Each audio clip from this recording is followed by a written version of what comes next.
Juz 6 ini adalah kita sebut juz ghorib ya. Juz ghorib ini.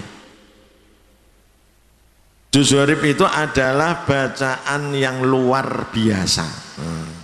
Artinya tidak mengikuti kaidah seperti yang tadi saya terangkan di depan tadi. Jadi ini isinya hanya bacaan-bacaan ghorib atau muskilah ya. Kemudian yang juz 7 adalah kaidah tajwid. Ya mestinya anak sampai juz 6 ini berarti sudah sempurna. Cara bacanya, ya cara bacanya sudah sempurna karena ghoribnya sudah ikut. Nah, untuk juz 7 ini kan hanya menghafalkan kaidah tajwid saja. Mestinya umpama tidak hafal tapi prakteknya sudah bisa, itu namanya bacaannya sudah sempurna itu.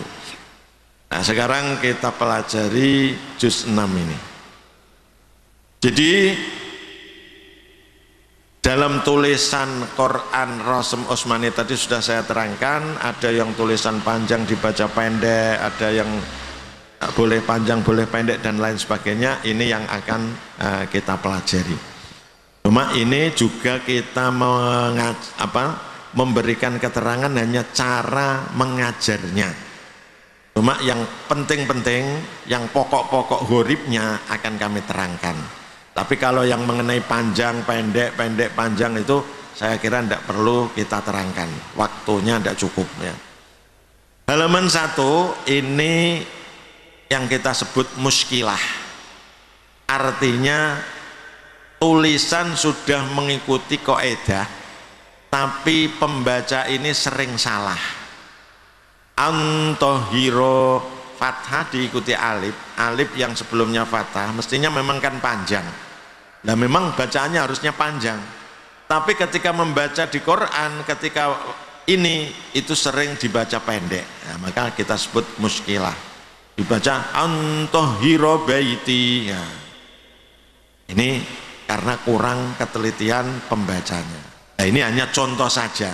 Kalau ada begini harus qori ini harus hati-hati jangan sampai salah. Nah, sekarang caranya pengajarannya itu kebanyakan kalau yang di sana prakteknya itu secara klasikal. Juz 6 dan juz 7 itu klasikal karena isinya hanya menghafalkan. Nah, menghafalkan seperti contoh tadi sedikit demi sedikit diulang-ulang, besok diulangi lagi itu ya. Tapi boleh juga umpama individu kalau sudah hafal sendiri, dihafalkan sendiri nanti bisa cepat, bisa kalau bisa naiknya bisa cepat. Ini contohnya.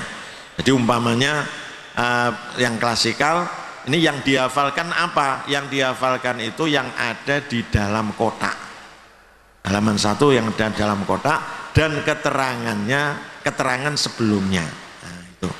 Jadi ini yang dihafalkan. Alif didahului fathah tetap dibaca panjang. Contoh antohiro bima kasaba wa ma dzolamuna. Ini ada fathah diikuti alif tetap dibaca panjang. Memang ini hanya contoh saja, mestinya banyak, tapi kan ini contoh saja, jangan sampai dibaca pendek gitu ya.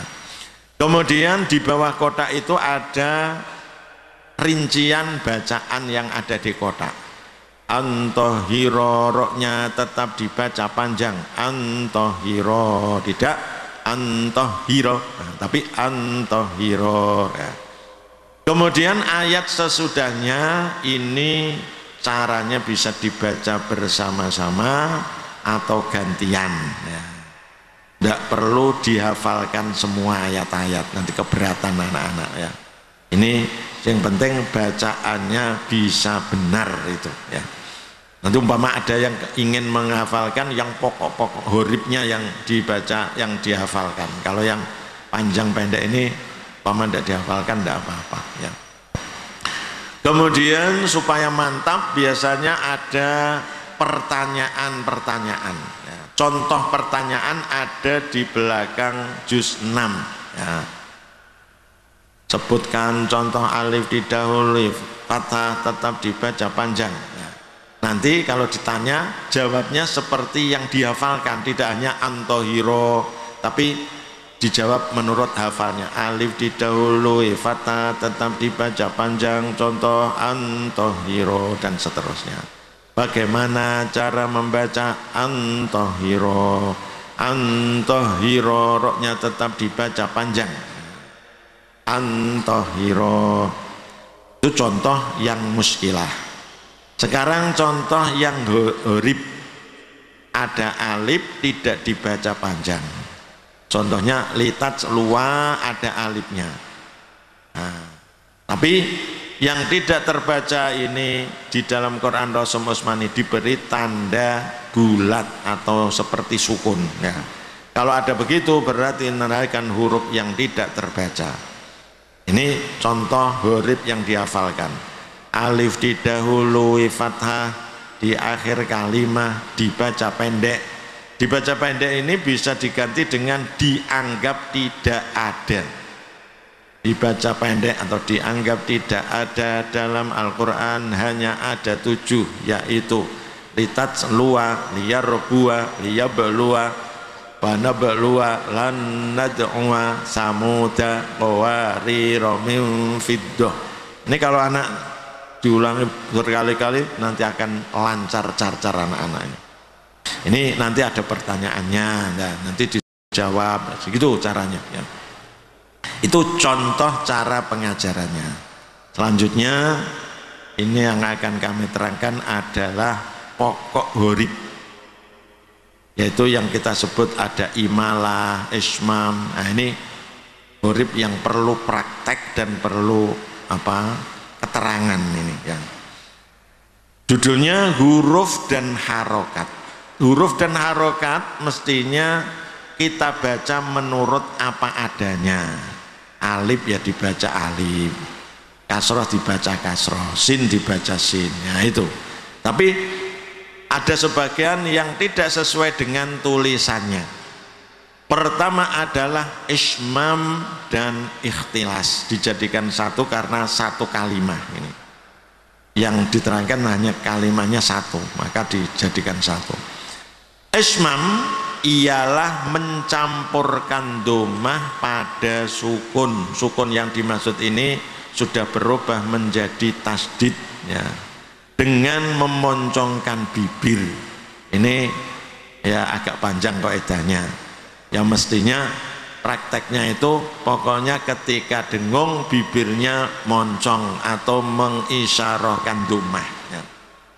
Jadi lafalnya di Al-Quran hanya satu, yaitu la ta manna. Ini aslinya itu la ta manuna. Nunnya berapa itu? Nuna. Nun 2 hidup semua ya. Kalau ada huruf 2 sama hidup semua diidhomkan, namanya idhom apa? Idhom kabir.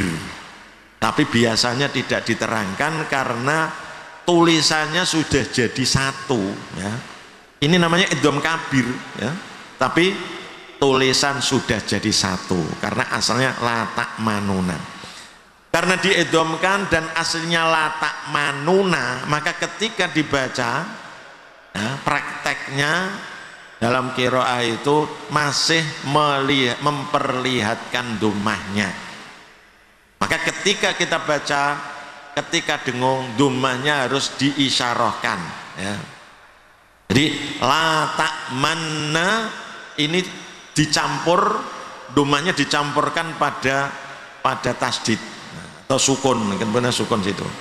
Namanya sukun rasa domah ya. Manna manna manna. Nah, ini kalau biasa ini main bibir ini. Kalau biasa main bibir mungkin agak cepat bisa ya. Jadi prakteknya begini, lata man nonnya itu biasa, tidak usah meringis. Karena baca non tadi sudah saya terangkan, tarkik itu biasa, tidak usah meringas-meringis ya. Jadi man tinggal ditambah seakan-akan baca nu, manna nah gitu, manna. Cuma tidak ada suaranya, hanya isyarah dengan bibir. Manna. Coba Kita baca dari malaka, perhatikan, dengarkan, nanti ditirukan. Minum dulu.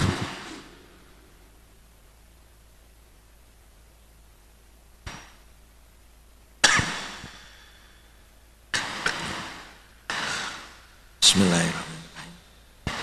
Malaka la ta'manna ala Yusuf. Mari kita baca. Malaka la ta'manna ala Yusuf. Lagi. Malaka la ta'manna. Ulangi lagi. Malaka la ta'man. Jadi kalau mau nu kan sebentar, nah, maka moncongnya jangan lamanya macam nu, tak men, tak men, nah, men, nah, ini harus dilatih ini ya. Nanti dicermin, dilatih mana gitu ya. Jadi bibirnya ndak usah meringis dulu, ndak usah meringis, mencucu meringis, ndak usah. Tak mana itu keterlaluan ya. Nggak usah mana ya. Itu namanya ikhtilas, ismam. Sekarang kita terangkan ikhtilas.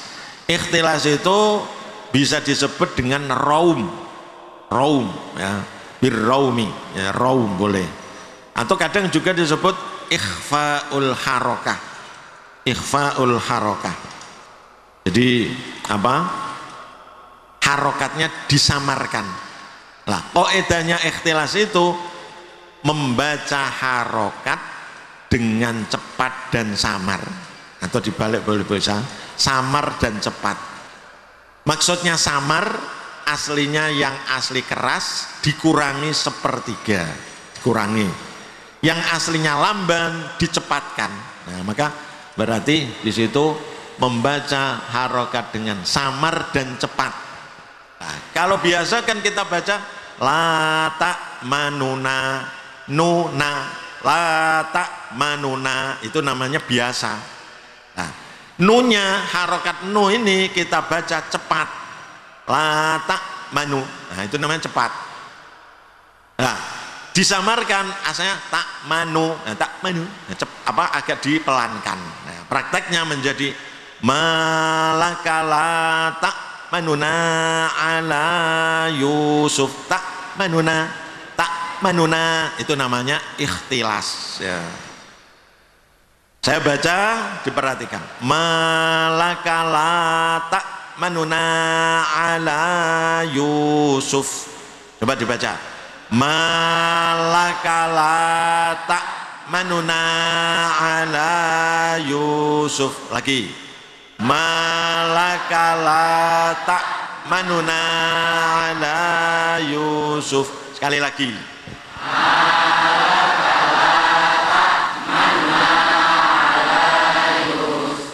Memang harus dicepatkan ya. Jangan mana tapi manu. Nah, itu cepat. Manuna. Nah. Tapi kadang-kadang suaranya seperti mana ya. Tapi itu maksudnya manu, ada nunya ya. Kita lanjut, bacaan yang kedua adalah tashil. Apa tashil? Membaca hamzah dibaca antara hamzah dan alif. Hamzah yang kedua dari lafal a ya, itu dibaca antara hamzah dan alif. Kalau kita baca hamzah kan a, itu namanya hamzah. Kalau alif bagaimana? A panjang itu alif ya, panjang a itu alif, u itu wawu. Nah, ini a antara a dengan a itu dicampur setengah-setengah menjadi aha.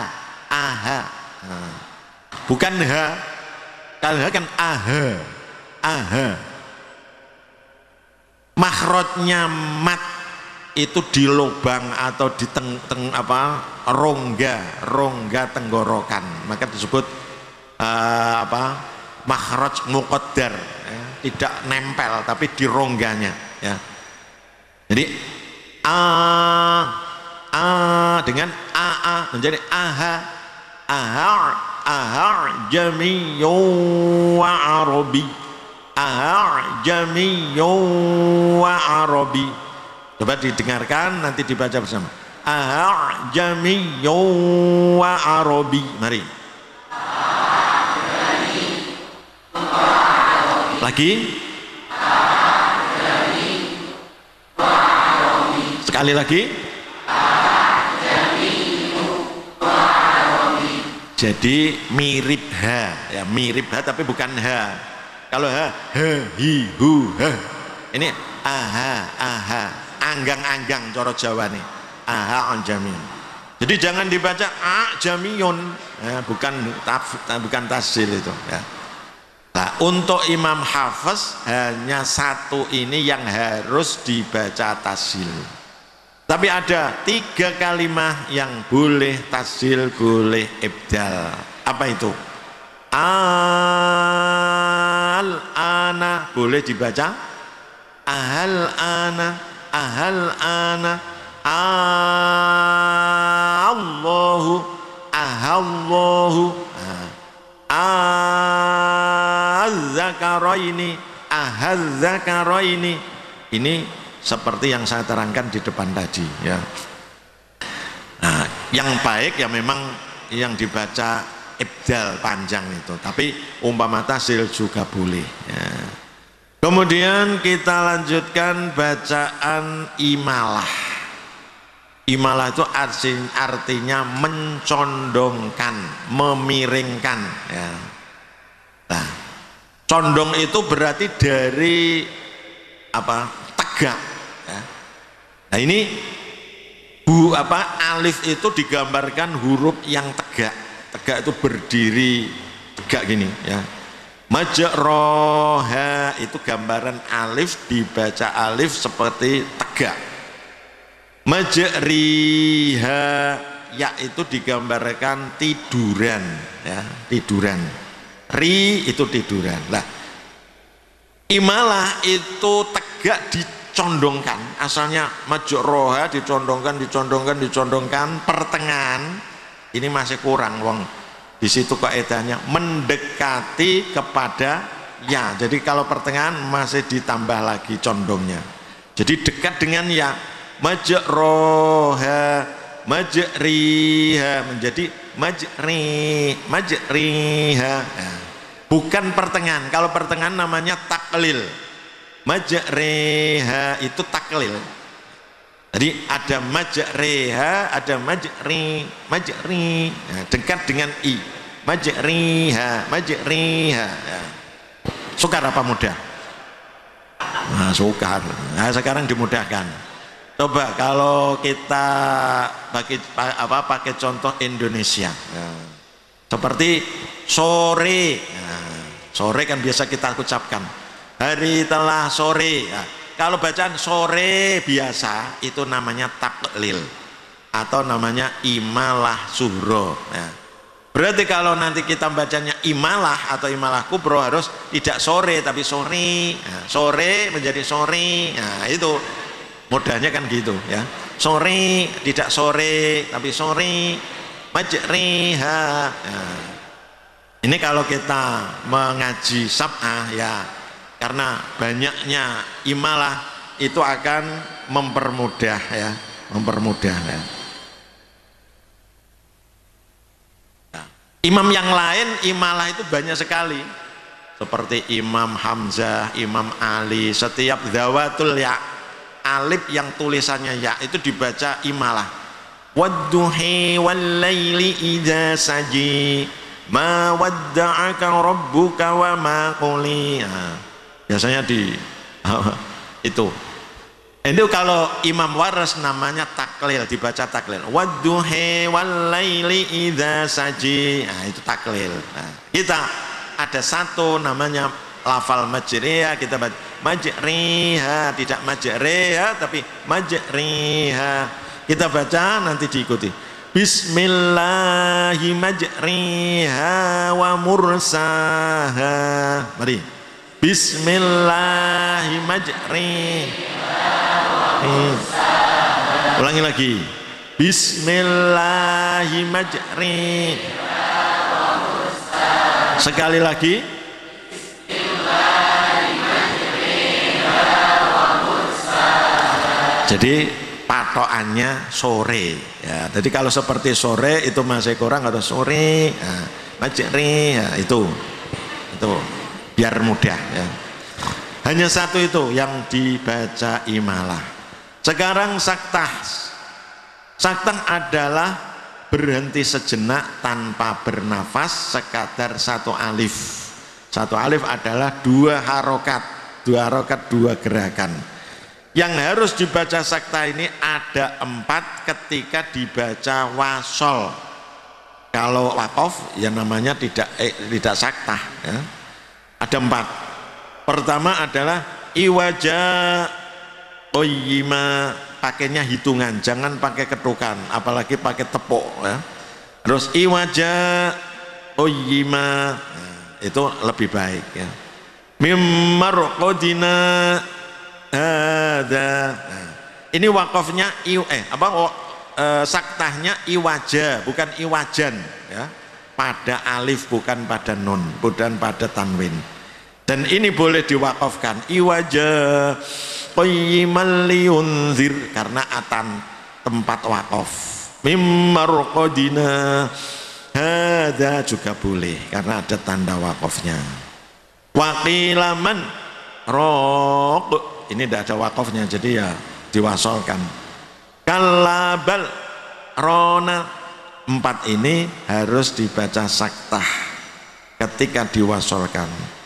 Kemudian ada 2 tempat, 2 kalimah yang boleh saktah boleh tidak saktah ketika diwasolkan. Pertama adalah alimum baro'atun, ketika kita wasolkan ini boleh saktah. Innallaha bikulli syai'in alim bara'atum minallah. Alim berhenti tanpa nafas, 2 harokat kemudian bara'atun. Atau dibaca wasol menjadi bacaan iklab alimum bara'atum minallah, dan boleh diwakofkan alim bara'atum minallah. Yang kedua adalah maliyah halaka, seperti yang tadi saya terangkan, boleh idhar boleh idhom. Ketika idhar dibaca saktah maliyah halaka, atau dibaca idhom maliyah halaka, atau diwakofkan ya. Sekarang kita lanjut dengan kalimah yang boleh dhammah boleh fathah. Huruf apa yang harokatnya boleh dibaca dhammah boleh fathah ini ada 3 kalimah di 1 ayat, yaitu lafal do'fin do'fan, boleh di dotnya boleh dibaca do, dan boleh dibaca du'fin du'fan. Kalau do ya do semua, kalau du ya du semua. Tidak boleh du atau du, tidak boleh. Yang satu du, yang satu do. Ini tidak serasi, sama dengan mat tadi ya. Ini. Kemudian ya, ini yang keenam, tulisan shad yang ada sin kecilnya di Al-Quran ada 4, kadang ada 3. Yang 2 sinnya di atas, yang ini menunjukkan harus dibaca sin, yaitu yabsutu ya, tidak usah moncong dan tidak usah meringis, yabsutu biasa, basloh ya. Yang kedua boleh sin boleh shad sinnya di bawah. Amhumul musaytirun, amhumul musaytirun, say atau soy ya. Yang keempat tetap shad bimusaytir ya. Tidak boleh bimusaytir untuk Imam Hafiz, Thariqah Syatibiyah ya. Nah itulah yang perlu diperhatikan untuk bacaan huruf. Tambah satu yaitu bacaan fihi yang dibaca panjang di Al-Quran hanya ada satu, yaitu fihi muhana, haknya harus dipanjangkan. Nah, jadi anak-anak ini menghafalkan kaidah-kaidahnya ya, untuk yang huruf ini umpama disuruh menghafalkan ya boleh, kalau tidak memberatkan, kalau memberatkan ya tidak usah dihafalkan, yang penting prakteknya jangan salah.